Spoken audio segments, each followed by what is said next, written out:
గౌరవ జగన్మోహన్ రెడ్డి గారు మాజీ ముఖ్యమంత్రి, ఈనాడు పులివెందల శాసనసభ్యుడు. ఆయన గవర్నర్ గారిని కలిశారు ఒక అరగంట క్రితం. వారి పార్టీ నాయకులతోటి, వారి శ్రీమతితో కూడా కలిసినట్టుగా విన్నాను. స్క్రోలింగ్ ఎక్కడో చూశాను నేను. కానీ ఆయన గవర్నర్ గారిని ఎందుకు కలిశారు, గవర్నర్ గారితో ఏం మాట్లాడారు, గవర్నర్ గారికి ఎవరి మీద ఫిర్యాదులు చేశాడు, గవర్నర్ గారిని కలిసి గవర్నర్ గారు ఏమి చేయాలని అడిగారు, మరి బయట ఉన్న ప్రెస్ వాళ్ళకి మాత్రం ఆయన చెప్పలేదు. కార్యకరట వెళ్ళిపోయారట. ప్రెస్ వాళ్ళు కేకలేస్తున్నారు, చేతులు ఊపారు, ఆపండి ఆపండి అన్నారు. అటువైపు కన్నెత్తి కూడా చూడకుండా తుస్సుమని వెళ్ళిపోయాడు. నేను అడుగుతున్న గౌరవ జగన్మోహన్ రెడ్డి గారు, మీరు గవర్నర్ గారిని కలిశారు, కలవటంలో తప్పు లేదు. మేము కూడా ప్రతిపక్షం ఉన్నప్పుడు చాలా సార్లు కలిసాము. మా అధినేత కూడా అప్పుడప్పుడు గవర్నర్ గారిని కలిసేవాళ్ళు. బయటకు వచ్చిన తర్వాత గవర్నర్ గారిని ఎందుకు కలవాల్సి వచ్చింది, ఏమి చెప్పాము, దానికి గవర్నర్ గారు ఎలా స్పందించారు, ఈ విషయాలన్నీ కూడా పాత్రికేయులకు చెబుతారు, ప్రజలకు తెలుస్తుంది. తద్వారా మీరేంటి గప్చిక్ వెళ్ళిపోయారు? ఇదేమన్నా మీ పర్సనల్ ట్రిప్పా? మాజీ ముఖ్యమంత్రిగా, శాసనసభ్యుడిగా, ఒక పార్టీ అధ్యక్షుడిగా అఫీషియల్ ట్రిప్పా? గవర్నర్ గారిని కలిసింది మీ పర్సనల్ ట్రిప్పా? రాజకీయ పార్టీ అధ్యక్షుడిగా, ఒక శాసనసభ్యుడిగా, మాజీ ముఖ్యమంత్రిగా వెళ్ళారా? ఆ విషయాన్ని చెప్పాలి కదా. ఎందుకు ప్రెస్ని ఫేస్ చేయటానికి మీరు భయపడతారు? Why you are shivering to face the press? That is my first question. నేను ప్రశ్నలు మీకే సంధిస్తున్నాను. నేను బాగా దొరికారు. అంతకుముందు అయితే మిమ్మల్ని డైరెక్ట్గా మాట్లాడటానికి అవకాశం రాలా నాకు. ఎందుకంటే మీరు ఎప్పుడు బయటకు రాలి. ఇప్పుడు వచ్చారు బయటికి, గవర్నర్ గారి దగ్గరికి వెళ్ళారు. ఏమి చెప్పారు గవర్నర్ గారికి? చెప్పాలి కదా, ప్రెస్కి, ప్రజలకు తెలియాలి కదా. లేదండి నేను ఊరికే వెళ్ళానండి, మా శ్రీమతి గవర్నర్ గారి రాజ్భవన్ చూస్తానంటే తీసుకెళ్ళాను, తప్పులేదు. లేకపోతే మా కార్యకర్తలు రాజ్భవన్ ఎలా ఉంటుందో చూస్తామన్నారండి, తీసుకెళ్ళానంటే తప్పులేదు. లేకుంటే ఎవరి మీదో ఫిర్యాదు చేయడానికి వెళ్ళామండి, ఆ ఫిర్యాదులు చిట్టా ఇది అని చెప్పడంలో తప్పులేదు. మీరెందుకు ఏ విషయం చెప్పలేదు?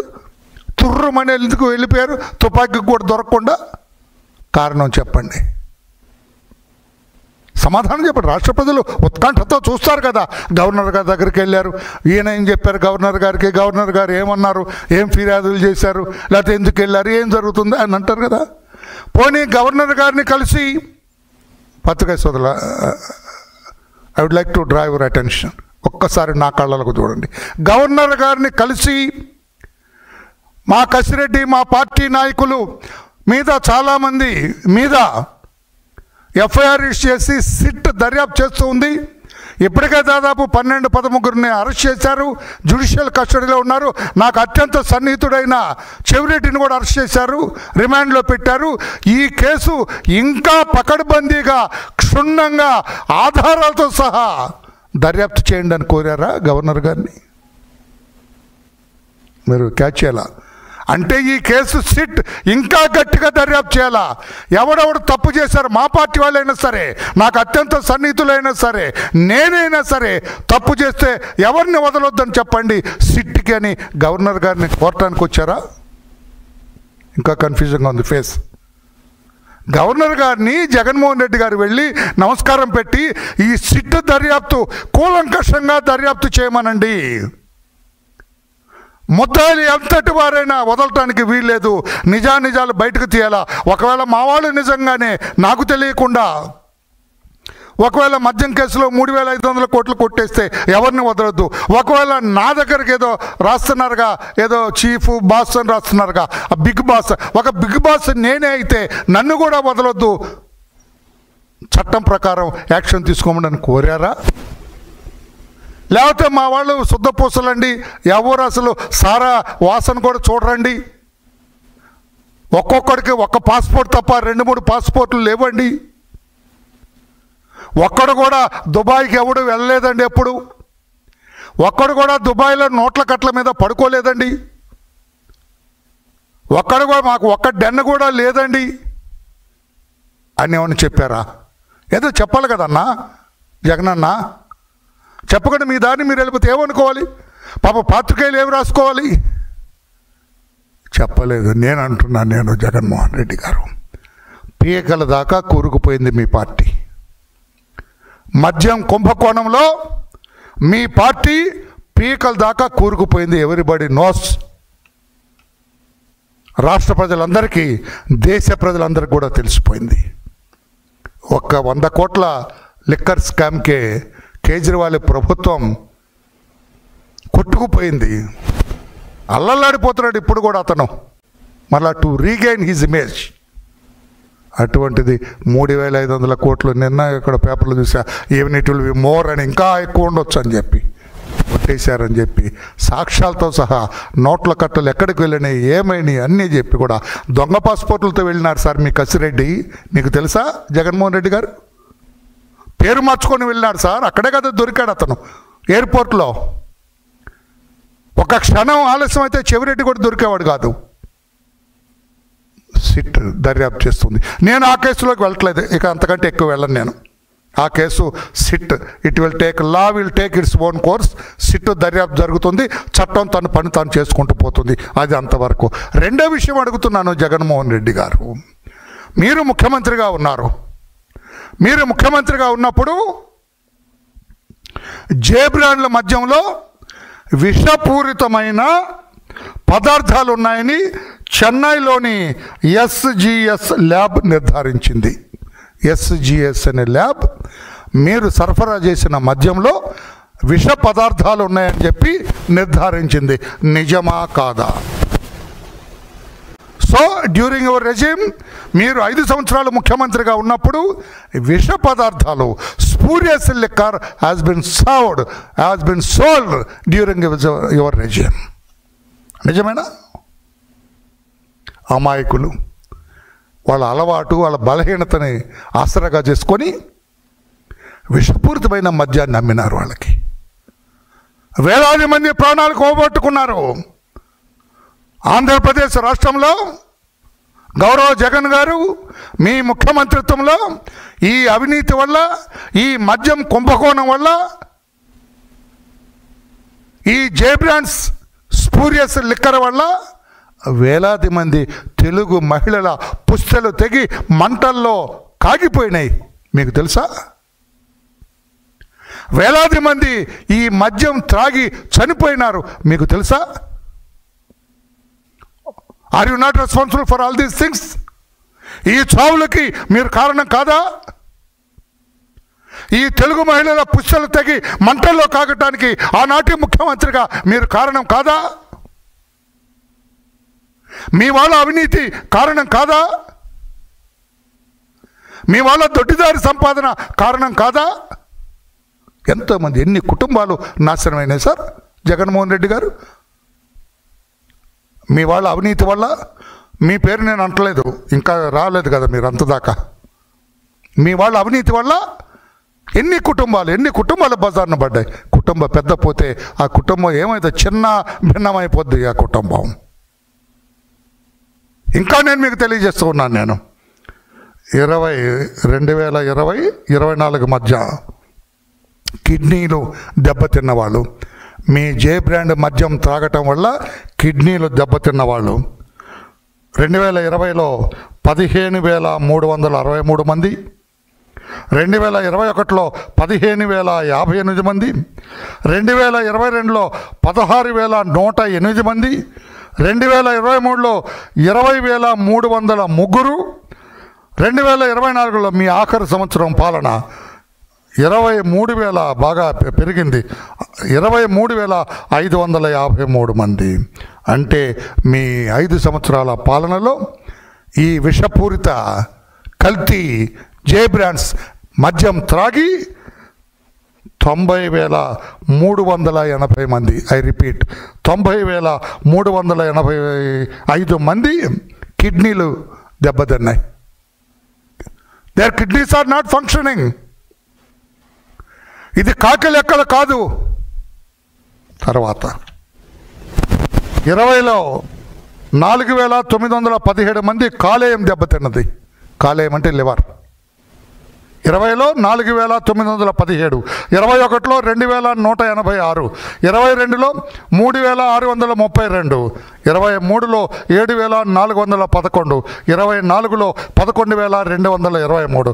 టోటల్ లివర్ పోయిన వాళ్ళు మీ వల్ల, మీ అవినీతి, మీ టీం అవినీతి వల్ల, టీం అవినీతి పేరు బాగుంది, మీ టీం అవినీతి వల్ల 29,369 మంది లివర్ కోల్పోయినారు sir. Their liver are not functioning. పనిచేయట్లేదు వాళ్ళ కాలేయం, లివర్. నరాల వ్యాధులకు గురైన వాళ్ళు, స్పూరియస్ లెక్క చేస్తే నరాలు పనిచేయవు. ఇట్లా పెన్ పట్టుకోలేడు, వరలరామయ్య పట్టుకున్నట్టు పట్టుకోలేడు. వాడు చేయి రాదు, ఇట్లా దూరం, ఈ 2 వేళ్ళు కలవు. అన్నం తినలేడు, ఇట్లా తింటాడు. వాడు చెయ్యి ఫింగర్స్ రావు, ఇట్లా నేను పట్టుకున్నట్టు రావు. అటువంటిది 20లో 257 మందికి నరాలు బలహీనత వచ్చేసింది. 21లో 380 మంది, 22లో 922 మంది, 23లో అక్కడ ఊపు అందుకుంది బాగా మన మద్యం సేల్స్.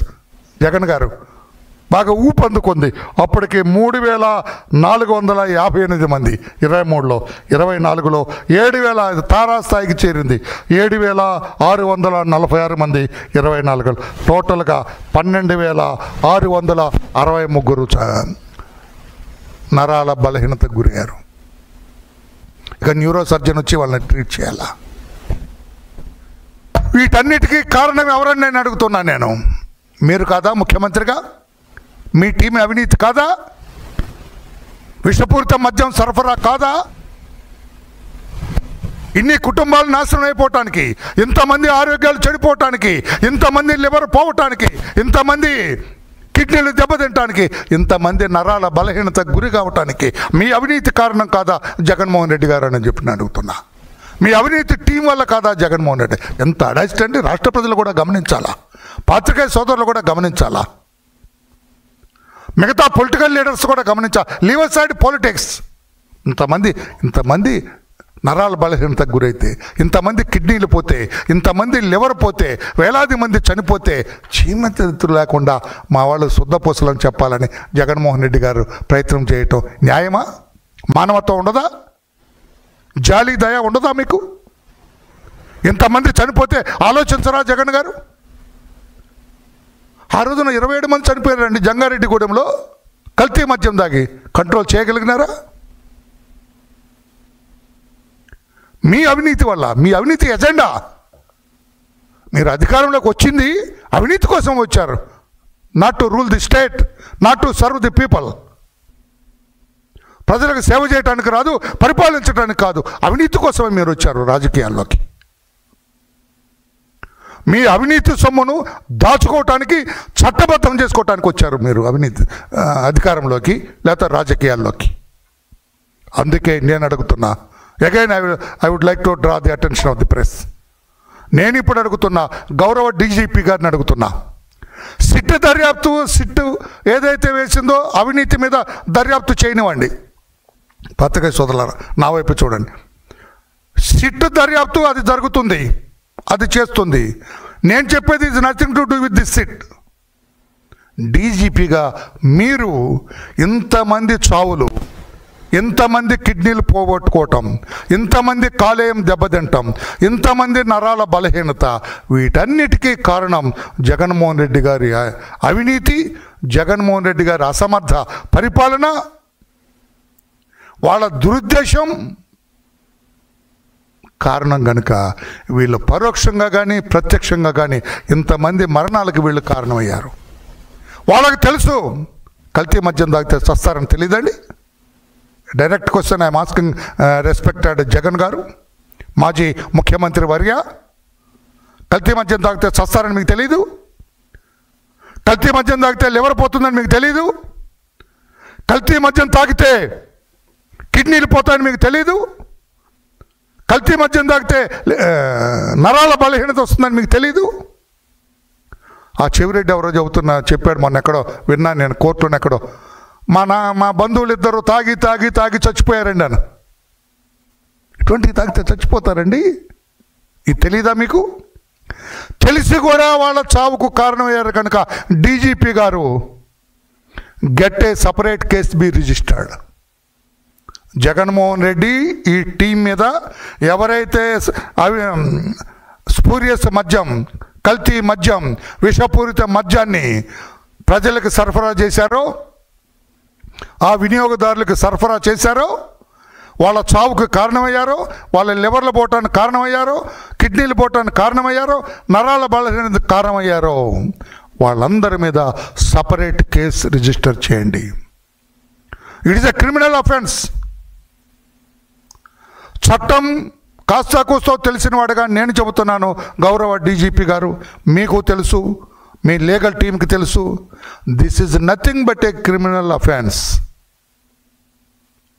ఈ కల్తీ మద్యం, విషపూరిత మద్యం సరఫరా చేయటం వల్ల మనిషి చస్తాడు, రుగ్మతలకు గురవుతాడని తెలిసి కూడా మద్యాన్ని సరఫరా చేశారు కనుక 5 సంవత్సరాలు.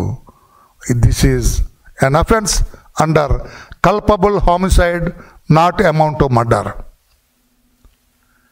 ఇది హత్య లాంటిదే. వాళ్ళ ప్రాణాలు పోయినాయి. హత్య కాకపోవచ్చు, కానీ వాళ్ళ చావుకు వీళ్ళే కారణం. Culpable homicide, not amount to murder. పాతదైతే 304 ఐపీసీ, కొత్త దాంట్లో 105 బిఎన్ఎస్. దీని కింద వెంటనే కేసు రిజిస్టర్ ఈ టీం మొత్తం మీద. Let A separate team be formed. మేము అడుగుతున్నాం, ప్రజల్లో ఒకటిగా నేను అడుగుతున్నాను. నేను దర్యాప్తు చేయించండి జగన్మోహన్ రెడ్డి గారి మీద. ఆ ముఖ్యమంత్రిగా ఆయన ఉన్నాడు కనుక ఆయన ఈ అవినీతి టీం ఏదైతే సిట్ నేమ్ చేస్తుందో 39-40 మంది వచ్చారు, ఇంకా వస్తారు చాలామంది. ఇదేం కేసు ఆషామాషిగా పోయే కేసు కాదు ఇది. మొన్న ఎవరో అమెరికా నుంచి కూడా నాకు ఫోన్ చేసి అడుగుతున్నారు, ఎవరు ఏంటండి ఇంత కొట్టేశారా అని. ఆ కేసులోకి నేను వెళ్ళట్లేదు. ఈ కేసు రిజిస్టర్ చేయాలి. Culpable homicide, not amount of murder. దర్యాప్తు చేయాలి, బాధ్యుల మీద చర్యలు తీసుకోవాలి. ఆ కేసు అదే అవినీతి.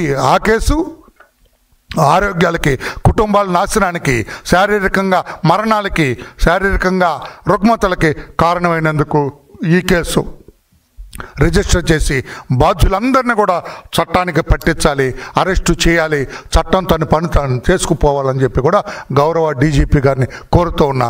సపరేట్ కేసు రిజిస్టర్ చేయండి, వీళ్ళ మీద చర్యలు తీసుకోండి అని చెప్పి కూడా నేను తెలియజేస్తున్నా. ఒకవేళ గవర్నర్ గారికి ఇది కూడా ఏమో చెప్పు ఉంటాడా, మా వాళ్ళు ఇట్లా చేశారండి, ఈ కేసు కూడా చేయండి అని జగన్ గారు ఏమైనా చెప్పు ఉంటారేమో. అదైతే నాకు తెలీదు. This is our request, public side నుంచి అడుగుతున్నా. ఒక జాలి, దయ ఇది కూడా లేదండి. చాలా ఎక్కువ మాట్లాడతాడు. నిన్న ఎప్పుడన్నాడు జాలి లేదా, దయ లేదా? నీకు లేదు జగన్మోహన్ రెడ్డి గారు. ఇంతమంది చనిపోయినారు జగన్మోహన్ రెడ్డి గారు. అందుకే కేసు రిజిస్టర్ చేసి దర్యాప్తు చేయాలని చెప్పి కూడా నేను గౌరవ డీజీపీ గారిని అడుగుతున్నాను నేను.